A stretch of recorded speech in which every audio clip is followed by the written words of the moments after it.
Ունենք բարեր, որոնք ըստ ավանդության հենց մեծերն էլ պետք է պարեին։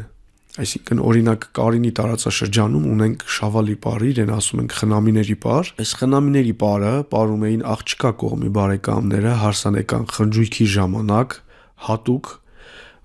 սեղանապետի ոնց որ հորդորով։ Այսինքն ըստ ավանդության հարսանեկան մասում աղջկա կողմը ավելի пассив վիճակում է, пассив կեցվածք ունի եւ աղջկա մայրը նույնիսկ հարսանեկի խնջույքային արարողությանը չէր գնում տարբեր տեղերում, տարբեր շրջաններում, տարբեր կերպեր եւ գալիս էր մի պահ երբ որ ասում էին կեցեք հիմի խնամոնք պիտի բարին խնամոնք աղջկա կողմի բարեկամներ եւ ոչ միայն երիտասարդները, երեխաները, այլև այս պարով խնամիները աղջկա կողմի բարեկամները ծանր հանդիսավոր շարժումներով են բարում եւ դրանով իրենք ցույց են տալիս իրենց ցեղի, իրենց ընտանիքի մեծությունը, իրենց ընտանիքի, չգիտեմ, հոգեվոր պաշարը եւ բնական կլիներ, որ հենց իրենց ցեղի հարգված մարդիկ բարեին։ Իսկ ավանդական շրջանում ինչքան տարիքը մեծ է, այնքան մարդը հարգված է։ Դիցուկ համարենք, որ սա կարող էին մեծավ մասամբ տարեց մարդիկ բարել։ Հրաշալի է։ Առաջիկա ինչ պլաններ ունեք։ Ես գիտեմ, որ ավագ սերնդի հետ աշխատանքը շարունակական է, որովհետև ձեր անձնական հետաքրքրությունն էլ տեսնում եմ այս ամենում։ Ինչ է նախատեսված մարդիկ, որ մեզ լսում են, ինչին սպասեն։ Համարձակ եղեք։ Միացեք բարի խմբերին, ինքը շատ լավ ներառական հանրային ինքնայրացման մի գործընթաց է։ Հիմա ունենք ընդունելություն շաբաթական 1 օր հնարավորությամբ փորձել ենք նաև այսպես հարմարեցնել, որ այն մարդիկ, ովքեր 2 օր չեն կարող, մի հատ էլ ունենանք այսպիսի տարբերակ կարող եք գրել մեր էջին։ Ունենք 2 սիրողական խումբ ու սիրողական խմբի բնորոշիչ բառը հենց սերն է։ Այսինքն այդ խմբերում շատ sense մեծ սեր կա, մեծ ջերմություն կա եւ մարդիկ իրենց միջի միայն լավն են ներդնում այդտեղ։ Ունենք փոքրերի խումբ, առաջիկայում նախատեսում ենք Շիրակի մարզում խմբեր բացել, հիմա ունենք Սառնախփյուր գյուղում 2 խումբ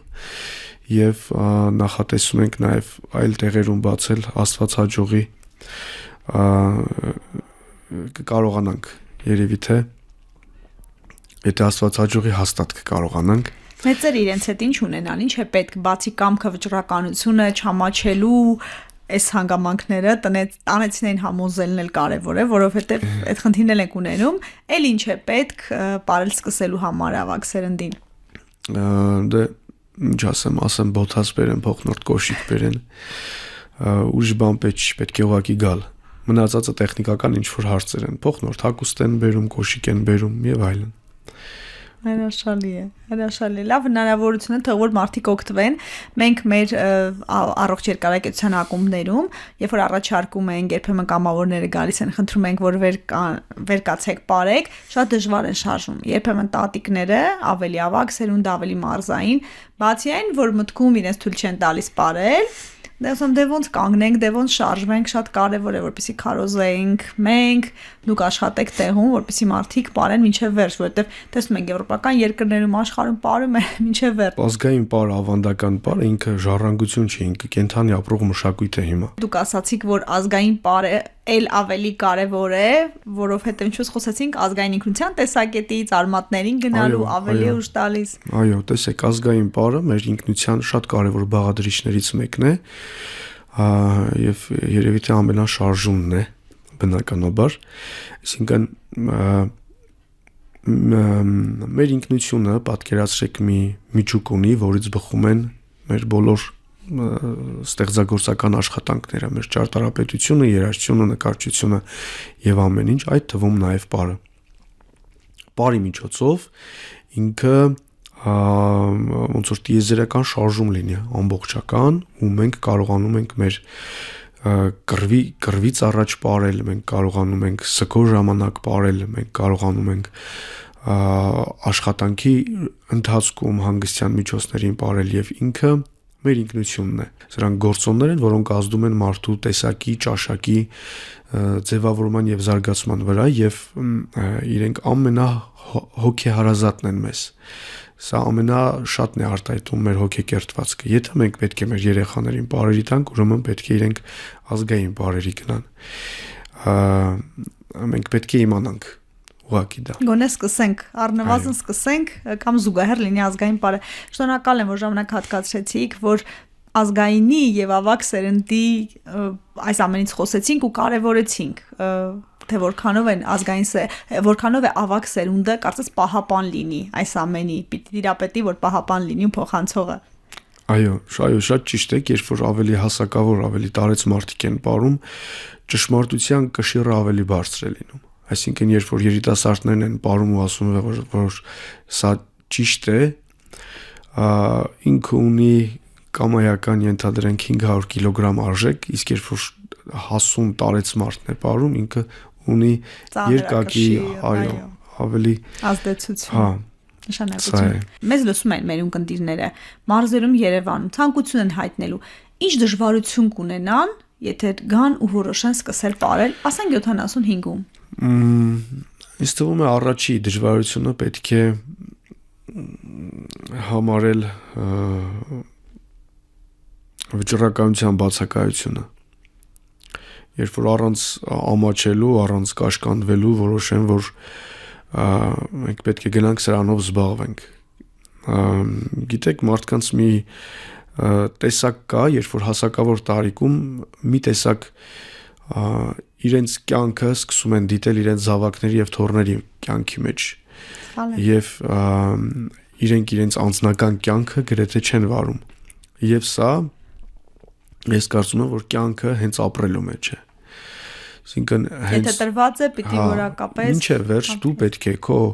անձնական ինչ որ դաշտ ունենաս քո հետաքրքրություններն ունենաս քո չգիտեմ թատրոն կինո երաժշտություն քո պարը պետք է ունենաս եւ դա կարծում եմ շատ ավելի առողջ է հենց դու դադարեցիր ինքդ քեզ նայել մի տեսակ ինչ որ ապրելու չափանիշ գործոն սկսում է բացակայել քեզ մոտ եւ պետք է վճռական գնալ համարցակ ցանկություն հայտնել որ ես գնում եմ սկսում եմ ապրել ու կարեւոր չի ինչքան կստացվի այսինքն այս մեր ազգային պարերի մեջ մենք ունենք հսկայական ընտրություն եւ ունենք համայնքային պարեր ունենք ռազմական պարեր աշխատանքային պարեր եւ այլն եւ մարդիկ պարում են ըստ իրենց կարողությունների կան ընդհանրապես չպարող մարդիկ Ստեփան մարդ որ այդպես է ռիթմի զգացողությունն այն չէ այո կան լինում են մարդիկ որ ռիթմի զգացողություն չունեն բայց էսթետիկ պատկերացումներ ունեն եւ իրենց գեղագիտությունը եւս աչքը տեսնում է որ սա լավ է բայց չեն կարողանում ապրել ինչպես մարդիկ որ չեն կարողանում երգեն սա եւս տարբերակ է սա եւս լինում է պատահում է բայց սովորաբար ժողովրդական պարը ինքը ասացիք դերաբաշխումների ավանդական բոլորին մի բան կան տեսեք եւ յուրաքանչյուր մարդ նույն պարը տարբեր տարիքում տարբեր ձև է պարում եւ ինքը նույն տարիքում նույնիսկ կախված իր տրամադրությունից կախված իր չգիտեմ ընտանեկան միջավայրից ինքը այլ կերպ է պարում հասկանում եք եւ հոգեուզական վիճակից Կոմիտաս վարդապետն ասում էր որ թեև մենք պարելուց մեր շարժումներն են կանում ոնց որ բայց ակամա մատնում ենք մեր ներքին աշխարհը այսինքն մենք մեր շարժումների միջոցով մեր հոգեաշխարհը արտահայտում ենք եւ ինչպիսին որ լինում է քո հոգեուզական դաշտը տվյալ պահին այնպիսի պար դու ես պարում ինչպես ու նաև ֆիզիկականը դա իհարկե բայց նույն գյովնդը պարում են եւ տարեցները եւ երիտասարդները նույն ասենք քոչարիները պարում են եւ տարեցները եւ երիտասարդները տարեցները ավելի իմաստություն են մտցնում դրա մեջ երիտասարդները ավելի էներգիա եւ ստացվում է երկուսի բանով միացումով ստացվում է մեզ մոտ մի հատ իմաստուն էներգիա այսպես ասած